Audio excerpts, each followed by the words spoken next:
ایک روایت بیان کرتا ہوں. ایک دن میرے آقا صلی اللہ علیہ وسلم اپنے گھر سے باہر تشریف لے جاتے ہیں, مدینہ المنورہ کے مضافات میں سیر کے لیے جاتے ہیں. اچانک دیکھتے ہیں ایک قافلے نے پڑاؤ کیا ہوا ہے. وہ قافلہ, ان کے پاس اونٹ ہے. میرے آقا صلی اللہ علیہ وسلم کو عرب کا ایک سرخ اونٹ بہت پسند آیا. میرے آقا صلی اللہ علیہ وسلم نے ارشاد فرمایا, میں اس اونٹ کو خریدنا چاہتا ہوں. قافلے کا سردار وہاں موجود تھا. انہوں نے کہا لے جائیے, خریدیے. میرے آقا صلی اللہ علیہ وآلہ وسلم نے ارشاد فرمایا, دیکھو میں سیر کے لیے آیا تھا, اونٹ خریدنے کے لیے تو نہیں آیا تھا, یہ میرا مقصد نہیں تھا, میں فقط سیر کے لیے آیا تھا. تمہارا اونٹ نظر آیا, مجھے پسند آیا. ارے ناز کرتے ہیں ہم, کیا عظیم اونٹ ہے وہ جو آقا کو پسند آ گیا, جو آقا کو پسند آ گیا. میرے آقا نے ارشاد فرمایا میں اسے خریدنا چاہتا ہوں, لیکن اس وقت میرے پاس قیمت نہیں ہے, میرے پاس قیمت نہیں ہے. میں جاؤں گا گھر جا کر واپس قیمت ادا کر دوں گا. وہ دیکھ رہے ہیں میرے آقا صلی اللہ علیہ وسلم کو, آقا جا رہے ہیں, آقا وہاں سے تشریف لے جاتے ہیں. وہ آقا کو کہتے ہیں آپ لے جائیں, اونٹ آپ لے جائیں. آقا کے حسن کے جلوے دیکھ رہے ہیں, اس وقت تک آقا کو دیکھ رہے ہیں جب تک آقا ان کی آنکھوں سے اوجھل نہیں ہو جاتے. جب آقا ان کی آنکھوں سے اوجھل ہو جاتے ہیں تو اچانک ایک شخص پوچھتا ہے, ارے یہ کون آیا تھا, یہ آنے والا کہاں سے آیا تھا, کہا جانے کہاں سے آیا تھا, ہم اسے نہیں جانتے. کہا اونٹ خرید کے لے گیا, قیمت دی, کہا نہیں دی. کہا کیا کیا, کہا ادھار. کہا ادھار دیا. نام جانتے ہو, نام نہیں جانتے. ایڈریس جانتے ہو, ایڈریس نہیں جانتے. پتا ہے کون ہے, نہیں پتا. کوئی ضامن نہیں, کوئی ضمانت دینے والا نہیں. کوئی چیز گروی رکھی, گروی بھی نہیں رکھی. عرب کا سرخ اونٹ انتہائی مہنگا اونٹ ہوتا ہے. علماء جانتے ہیں سرخ اونٹوں کی قیمت کیا ہے. کوئی بندہ آئے جس کا نام پتا نہیں, ایڈریس پتا نہیں کہاں رہتا ہے, کہاں سے آیا ہے, اپنا اونٹ, ان کا اونٹ وہ لے کے چلے جاتے ہیں, ادھار لے کے جاتے ہیں, نام بھی نہیں بتاتے, ایڈریس بھی نہیں بتاتے. کہا تمہیں کیا ہو گیا تھا, تم نے اپنا اونٹ یوں ہی دے دیا. ایک شخص بولا, ارے تم کہتے ہو کہ اس کا نام پوچھتے, اس کا پتہ پوچھتے, ارے نہ جانے کیا ہو گیا تھا, ہماری عقل پر پردے پڑ گئے تھے, ہم تو اس کے حسن میں ایسے کھو گئے تھے. ارے جب وہ بولتا تھا نا تو اس کے منہ سے پھول جھڑتے تھے, ان کے منہ سے پھول. انہی کی بو مایائے سمن ہے, انہی کا جلوہ چمن چمن ہے, انہی کی رنگت گلاب میں ہے, انہی سے گلشن مہک رہے ہیں. گل ہے لبھائے نازک ان کے, ہزاروں جھڑتے ہیں پھول جن سے گلاب گلشن میں دیکھے بلبل, یہ دیکھ گلشن گلاب میں ہے, یہ دیکھ گلشن گلاب میں ہے. ایک شخص بولا, ارے نادانو اتنا مہنگا اونٹ یوں ہی دے دیا, پتہ بھی نہیں پوچھا, نام بھی نہیں پوچھا, ایڈریس بھی نہیں پوچھا. ایک شخص بولا, تم کہتے ہو ایڈریس پوچھتے اور تم کہتے ہو کہ تم اس کے میٹھے بول سن رہے تھے.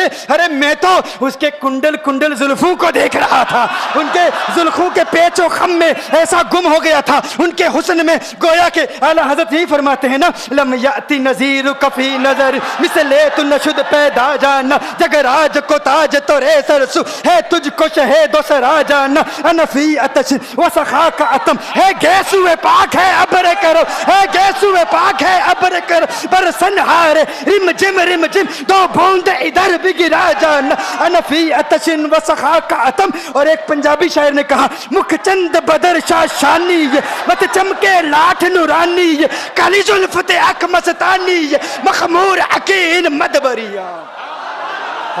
وہ ان کا حسن تھا, وہ ان کی زلفیں ایسی, میں زلفیں یار تیرے بال کے صدقے, رہائی جس سے نہ ہو ایسے پیار کے صدقے, اور جو حشر تک نہ دے چین قبر میں بیدم, میں ایسی یاد کے قرباں خیال کے صدقے.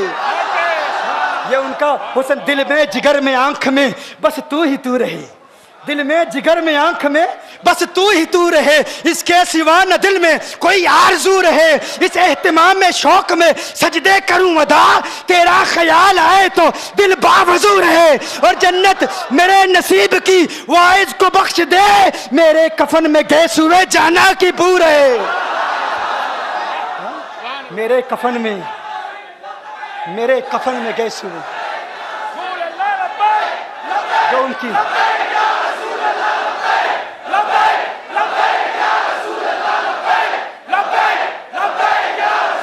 جو ان کی زلفوں کے اسیر ہو جاتے ہیں, جو ان کی زلفوں کو کھلا غضب ہوا تیری زلف دراز کا, کھلا غضب ہوا تیری زلف دراز کا, پھانسی گلے میں ڈال کے دنیا لٹک گئی. یہ ان کے زلفوں کا اثر ہے, لوگ قربان ہو جاتے ہیں, اپنی جان مارتے ہیں. آقا آپ کی کنڈل والی زلفیں ایسی ہیں, ہمیں کہاں یاد رہی قیمت کتنی ہے, نام کیا ہے, علاقہ کون سا ہے, شہر کون سا ہے. ابھی کلام ہو ہی رہا تھا, ایک شخص نے کہا ارے نادانو کیا کیا, اونٹ دے دیا, نام بھی نہیں پوچھا, پتہ بھی نہیں پوچھا. ایک شخص بولا ارے وہ تو ان کے میٹھے بولوں میں کھو گیا تھا, یہ تو کنڈل والی زلفوں میں کھو گیا تھا. لیکن تم جانتے ہو میں کیا دیکھتا تھا؟ کہا کیا دیکھتے تھے؟ کہا ان کے لبوں پر جب تبسم کی کھلکھلاہٹ ہوتی, جب مسکراہٹ ہوتی, ان کے دانتوں کی چمک دیکھ رہا تھا, وہ مسکراتے تھے, ان کا نور مجھے سامنے والے پہاڑوں پہ نظر آتا تھا, سامنے والے پہاڑوں پہ نظر. مازاق کا کجلا نین بھرے, وہ شمس کا بٹنا مکھ پہ ملے, ہے میم کا گھونگٹ چہرے تلے, وہ عرش کا تارا آوت ہے, یاسی کی چمک ہے دانتن میں, تاہا کا کرشمہ آنکھن میں, والفجر کا جلوہ گالن میں, وہ رب کا پیارا آوت ہے, وہ رب کا پیارا آوت ہے, وہ رب کا پیارا آوت ہے. ایک شخص نے کہا ارے تم تو ان کے دانتوں کی چمک کو دیکھتے تھے, ان کی مسکراہٹ کو دیکھتے تھے, اور مجھ سے پوچھتے ہو کہ میں نام پوچھتا, پتہ پوچھتا. ارے دیکھتے نہیں, تم دانتوں کو دیکھتے تھے, میں تو ان کے نینوں کو دیکھتا تھا, میں تو ان کی آنکھوں کو دیکھتا تھا, ان کی آنکھوں کے حسن میں ایسا کھو گیا تھا, ارے میں تو بھول چکا تھا, ہم تو اپنے ہوش و حواس کھو بیٹھے تھے. ایک شخص نے کہا ارے دیکھو دیکھو وہ تمہارا اونٹ ہی لے گیا ہے, اونٹ ہی لے گیا ہے, نام بھی نہیں پوچھا, ایڈریس بھی نہیں پوچھا. کلام میں یہ تاثر دیا گویا کہ اونٹ چوری ہو گیا ہے. اچانک خیمے سے ایک عورت کی آواز آتی ہے, خیمے سے ایک عورت کی آواز آتی ہے, وہ کہتی ہے خبردار انا دامنۃ لثمن جبنکم. ایک عورت کہتی ہے خبردار کوئی یہ نہ کہے اونٹ چوری ہو گیا ہے, میں ضمانت دیتی ہوں تمہارے اونٹ کی قیمت کی, اگر قیمت ادا نہ کی تو میں کروں گی, میں ضمانت دیتی ہوں, میں ضامن ہوں. کہا شکر ہے کوئی تو جانتا ہے اس کو, شکر ہے کوئی تو اس کو جانتا ہے, کوئی تو پہچانتا ہے, کوئی اور ضامن نہیں تھا, ضمانت دینے والا نہیں تھا, شکر ہے تم جانتی ہو. کہا نہیں جانتی تو میں بھی نہیں ہوں, کون ہے مجھے بھی نہیں پتا کون ہے. کہا پھر ضمانت کاہے کی, کیوں ضمانت دے رہی ہو؟ اس نے کہا ہوا یہ کہ جب وہ تم سے باتیں کر رہا تھا نا تو خیمے کی اوٹ سے میں نے اس کا حسین چہرہ دیکھ لیا. ارے سنو سنو سنو سنو سنو سنو, کہا جس کا چہرہ اتنا حسین ہے وہ جھوٹا نہیں ہو سکتا, وہ جھوٹا نہیں ہو سکتا, وہ جھوٹ نہیں بول سکتا. میرے آقا کا حسن ہی ایسا ہے, تم کہتے ہو تم ان کی طرح ہو, ذرا تم بھی کہیں خریدنے کے لیے کچھ جاؤ, دیکھتے تیرے چہرے کا حسن دیکھ کر کون ضمانت دیتا ہے, کون ضمانت دیتا ہے. ابھی بات ہو ہی رہی تھی نا, ابھی کلام ہو رہا تھا, اچانک میرے آقا کے غلام آ گئے, اچانک صحابہ قیمت لے کر, کون ہے جس نے آقا کو اونٹ دیا ہے؟ یہ ضیافت کے لیے چند کھجوریں بھی لے لو, کھجوریں بھی رکھ لو, اور یہ قیمت بتاؤ. انہوں نے کہا قیمت, اب قیمت کو چھوڑو, اب سودے کو چھوڑو. کیوں؟ اب ہمارا سودا بازار مصطفیٰ میں ہو چکا, اب ہمارا ارے قیمت کو بھول جاؤ, قیمت کو چھوڑو, اب ہمارا سودا ہو چکا. ارے کیا ہوا, کیسے؟ کہا بتاؤ وہ سونا تھا کہاں سے, وہ منمونا کہاں سے آیا تھا؟ ارے ہم تو اس کا آنا جانا دیکھ رہے تھے, ہم تو دیکھتے ہی رہ گئے. ایک ماہ عدن, نورانی بدن, نیچی نظریں, سب کی خبریں. ایک ماہ مدن, نورانی بدن, نیچی نظریں, سب کی خبریں. وہ دکھا کے پون, وہ سنا کے سخن, مورا پھونک گیا سب تن من دن, مورا پھونک گیا. کہا وہ سونا تھا کون بتاؤ؟ ارے کہا وہ دیکھتے نہیں, وہ کھجوروں کا جھنڈ نہیں دیکھتے, ارے وہی تو مدینہ المنورہ ہے.